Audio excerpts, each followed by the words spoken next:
Hello Chief, Kaiza here with more Path to Nowhere Sinner Complete Guide. And today's video topic is our daughter who finally graduated from B rank, Necresta Hela. If you like the video, please don't forget to share, comment, like, and subscribe. And if you do, thank you so much for your continued support. And without further ado, let's start the guide.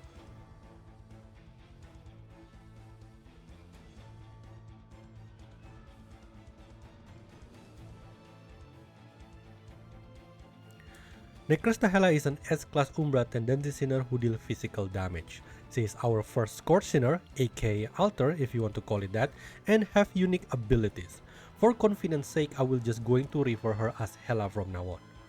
Hela has two characteristics, Regeneration and Mania Resonance. Regeneration grants Hela additional Fury tendency attack and recovers 4.5% of her HP per second. While Mania Resonance allow Hela to awaken 3 Lingering Will to assist her in battle.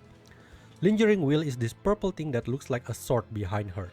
If you unlock some of her Shackle, you can get up to 5 Lingering Will. When Lingering Will attacks, Hela will consume 1% of her HP and gain 1 Resonant Mania. This will apply to each Lingering Will, meaning if you have 3 Lingering Will, Hela will consume 3% of HP each attack and gain 3 Resonant Mania. Don't worry though, this effect cannot kill Hela. But you still need to be careful because it can get Hela to low HP and be one-shotted from boss AoE. Resonant Mania can be stacked 90 times. You can track how many Resonant Mania Hela has by looking at the number next to her HP. Hela Mania Intensify is her HP plus 20% and damage plus 10%.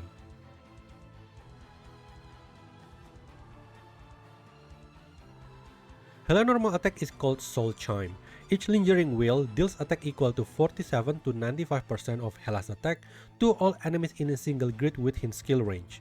Pretty straightforward and has the same unique effect like Augustus, being able to attack all enemies in a single grid. If you get her Shackles and awaken more Lingering Will, naturally her normal attack will be much stronger.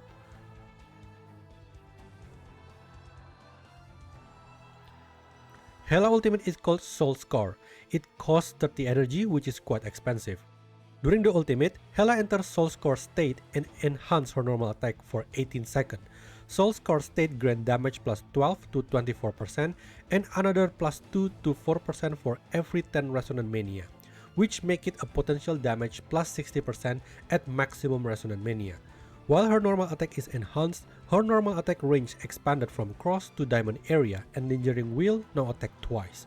A 60% damage increase and able to attack twice for each Lingering Will, that is really powerful and make the high energy cost kind of make sense. Indicator wise, you will see this purple seaweed thing on the ground when Hela is in Soul Scar state.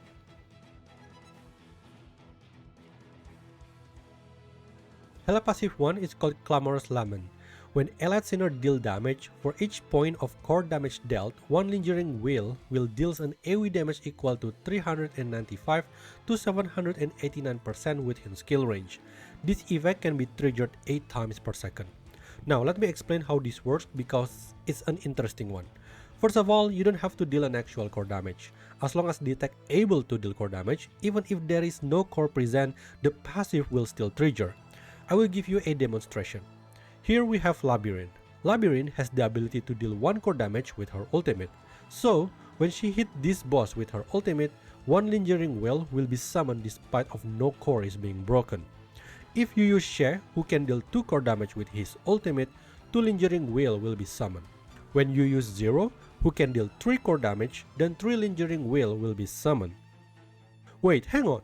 This passive can be triggered 8 times per second. Does that mean we have to bring sinners with the total core damage of 8 to optimize the damage? Well, not necessarily, because if you have multiple enemies, each core damage to them will be count. For example, Zero able to deal 3 core damage with her ultimate, so if she hit all 3 enemies here, technically she dealt 9 core damage. Thus, you summon the maximum 8 Lingering Will Hela can summon per second. This makes Sinner who can deal multiple core damage in an AoE will be great synergy with Hela. More info on the synergy section. The next thing that I want to talk about is the range. Now, if you look at the skill range on the skill description, I wouldn't blame you if you think that the range is always horizontal line, but the reality is not. The Lingering Will can be summoned from anywhere around the target randomly, whether it's horizontally, vertically or diagonally from any direction. So if you deal a core damage to a target, then the lingering wheel can be summoned from here, here, or here. It's a small little thing that could matter when you try to min and maxing your damage output.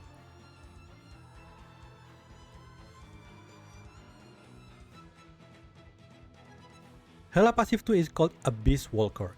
It will grant Hela additional effect based on the accumulated Resonant Mania. When Resonant Mania reaches 30, lingering wheel damage will be increased by 15 to 30%. When Resonant Mania reaches 60, when passive 1 deals damage, Hela will apply Phantom Core mark to the enemy's hit. This effect has 5-second cooldown for each enemy.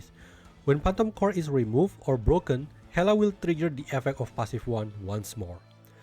Phantom Core indicator is this red core above the enemy's head. When Phantom Core is broken, it counts as breaking an Umbra Core and Phantom Core will be removed after.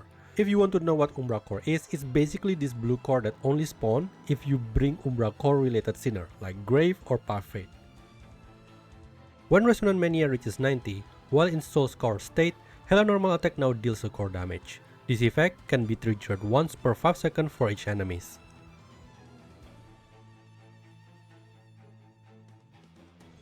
Hela exclusive Crimebrand is called Agonizing Crown. This exclusive ultimate can be used only when Hela's Resonant Mania reaches 90. When casted, the exclusive ultimate will immediately trigger the effect of passive 1 8 times at a designated grid. So make sure you choose the grid, because my guts tell me there are some chiefs out there that completely miss this first effect. Yeah, that's actually including me. Additionally, Hela will also recover 1% of her HP, then enter Soul Scour state for 18 seconds. While in this Soul Scour state, Hela attack speed is increased by 50, 75 or 100%, but cannot receive heals. Now be careful with this effect, because this makes Hela's normal attack so much faster that she will deplete her HP really quickly, risking her to easily get killed by AoE or random attack from mobs. You might want to prevent this by giving her a shield if you can. When this Soul Score ends, all Resonant Mania is depleted, so make sure you only use this at the end of the fight. This exclusive ultimate can be used one time per battle. I recommend to level this exclusive between level 1 to level 3.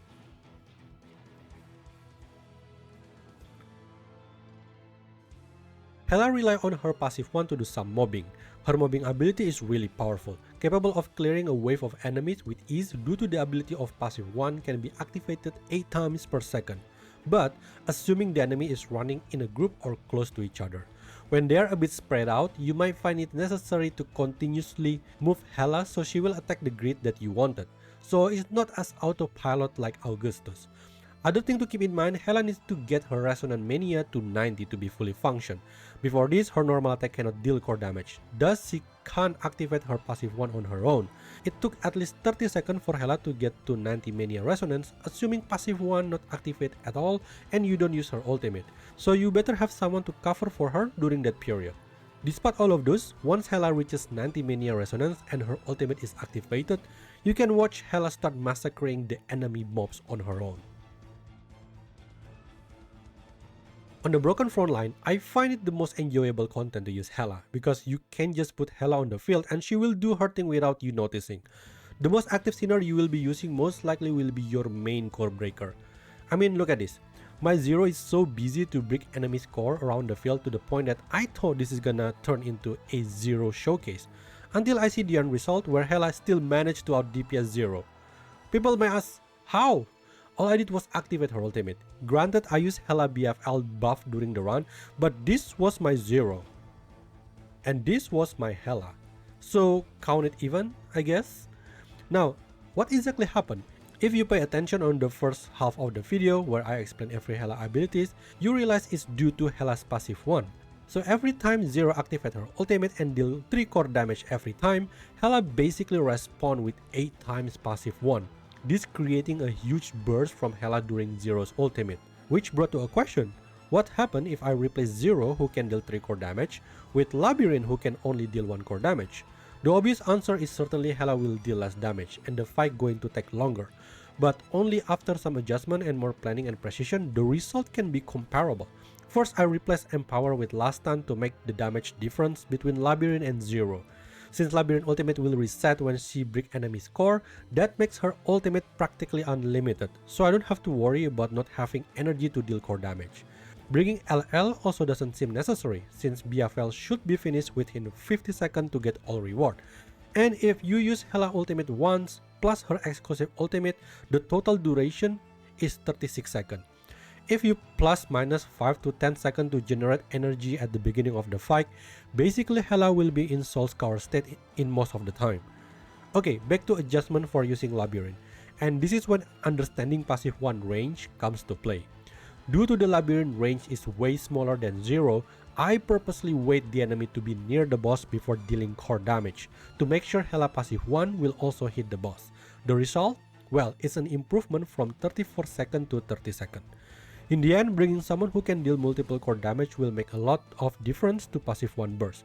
If you want confidence, 0 probably will be the best option if you don't want to micromanage in the fight, so make sure you don't miss her. On the single boss stages, she is much easier to use since she doesn't need a lot of movement like on stages with a lot of mobs. Bringing Elite Sinner with ability to deal multiple core damage is still going to be helpful, but the burst won't be as good as stages with mobs, because now it's harder to optimize Hela passive 1 to attack 8 times. Maintaining Hela ultimate is still possible with LL alone, but you probably still prefer to use LL for your core breaker like 0 to deal core damage and triggers Hela's passive 1 instead. At near the end of the fight, use Hela exclusive ultimate to deal big damage. Make sure you use them when the boss has entered the break state because her exclusive will stop her from healing and at the same time draining Hela's HP faster. A miscalculated boss AoE, especially if you are using last stand, could be fatal. Overall, she is very powerful on a single boss, being able to deal damage close to Reforged Summer. I might be a bit biased during the test because I want to showcase Hela, but considering my Reforged Summer has higher skill, I can see there is potential from Hela to deal even more damage. So Hela playstyle can be simplified as follows. For mobbing, get Mania Resonance to 90 as soon as possible. You can do this by using ultimate since the ultimate will allow her to attack twice, speeding up the process. Use ultimate and maintain it, move her around to the area that need her. You don't really need to use her exclusive on mobbing, but if you do, use it at the end. For bosses, get her Mania Resonance to 90 as soon as possible. Use ultimate when appropriate, for example during break state. On the same window, if there is ally that can deal multiple core damage like 0, use it to trigger more of Hela passive 1 and deal high burst damage. Use exclusive ultimate on your last break state window.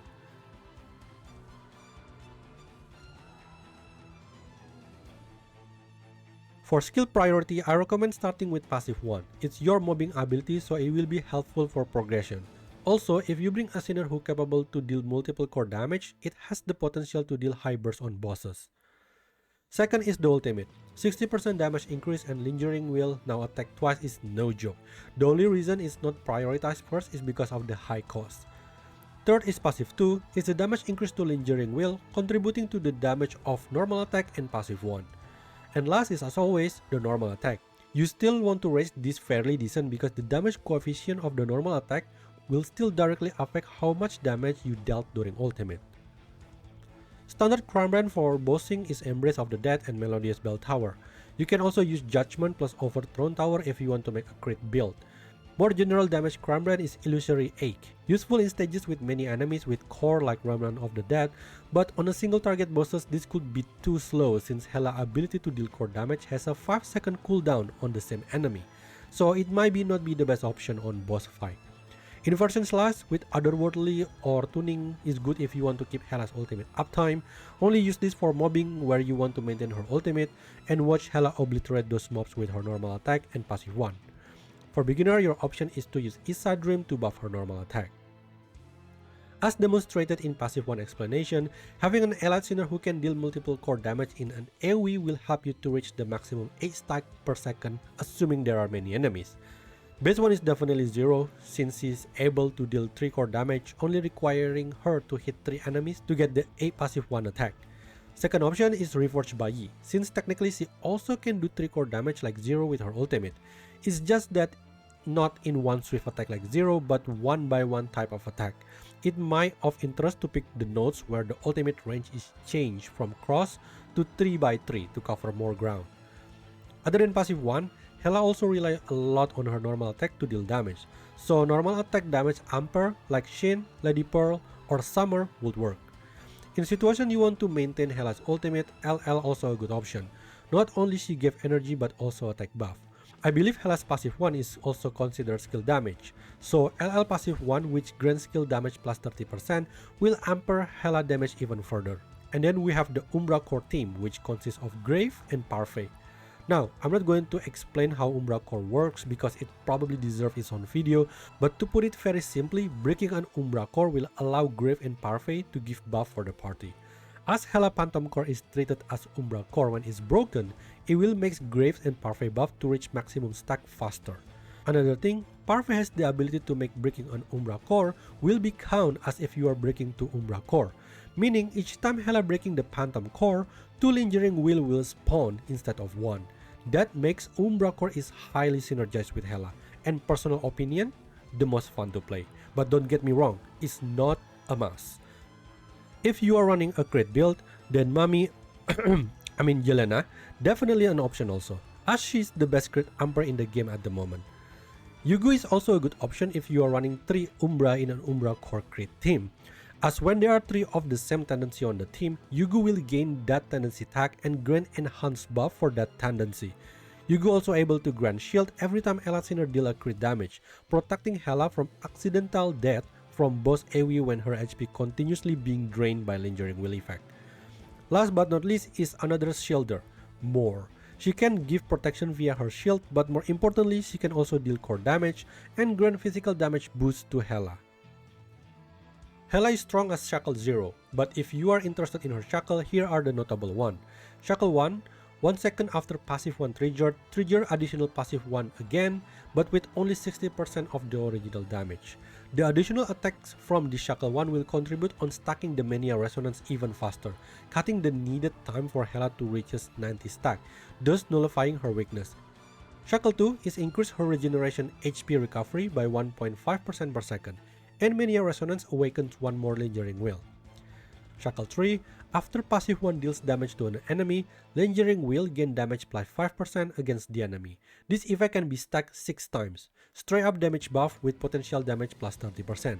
Very easy to max the stacks if you have ally Sinner who deal multiple core damage. Get this if you into high score. Shackle 4 is the same as Shackle 2. And then we have Shackle 5, which is completely busted. First, HP consumed by Hela every time Lingering Will attack is half, which is really good because at this point you have 5 Lingering Will that will drain 5% of Hela's HP per attack. Second, Hela is permanently in Soul Scar state and enhanced normal attack, meaning for the whole fight, her damage is plus 60% and Lingering Will attack twice. And it's not stopped there, since Soul Scour is now permanent, so technically there is no point of casting ultimate, right? Nope. Because now the ultimate effect is changed to grant all Hela Sinners except Hela herself, because goddamn it's gonna be even broken if she got it, Soul Scar stat for 18 seconds. The effect of this Soul Scar stat is only half of the original, making it the damage plus 30% increase to all Hela Sinners. This is super powerful and I totally understand why this is locked behind Shackle 5. Again, get this only if you are really into high score. Alright Chief, we are near the end of the video. Hopefully it helps you to understand Necresta Hela better. I will see you on the next Sinner Complete Guide video, and if you are interested, come join me on stream where we can react and discuss the ongoing event. Until then, please take care and bye bye.